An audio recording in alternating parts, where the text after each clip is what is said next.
50,000 से जायद रुपये रखने पर सबूत पेश करना होगा। तेलंगाना के चीफ इलेक्टोरल अफसर विकास राज। शादियों की खरीदी में भी नरमी नहीं होगी। तेलंगाना के चीफ इलेक्टोरल अफसर विकास राज ने कहा कि रियासत भर में लोकसभा इलेक्शंस का ज़ाब्ते अखलाक नाफिज यानी कोड ऑफ कंडक्ट नाफिज है। ऐसे में कोई भी शख्स 50,000 से जायद नकद रकम रखने पर इसे सबूत और दस्तावेजात डॉक्यूमेंट रिसिप्ट को पेश करना होगा। इन्होंने कहा कि मौसम गर्मा में रियासत में शादियों का सीज़न होता है, लेकिन शादियों के लिए इंतखाबी ज़ाब्ते अखलाक कोड ऑफ कंडक्ट के निफाज में कोई नरमी नहीं दी जाएगी।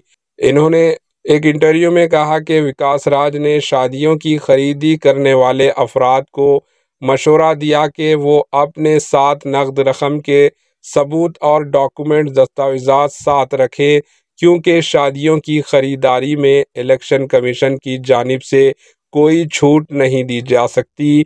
इन्होंने कहा कि शादी के कपड़ों, सोना और दीगर अशिया की खरीदी के लिए भी भारी नकद रकम साथ रखने वाले अफराद को दस्तावेजात, डॉक्यूमेंट्स और दीगर सबूत रखना ज़रूरी है।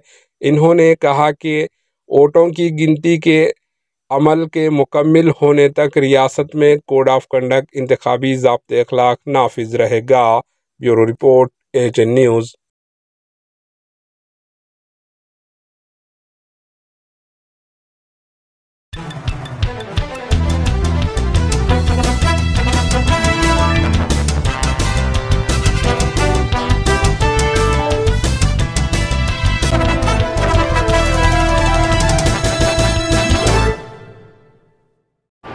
AHN न्यूज़ को लाइक करें, शेयर करें और सब्सक्राइब करना ना भूलें।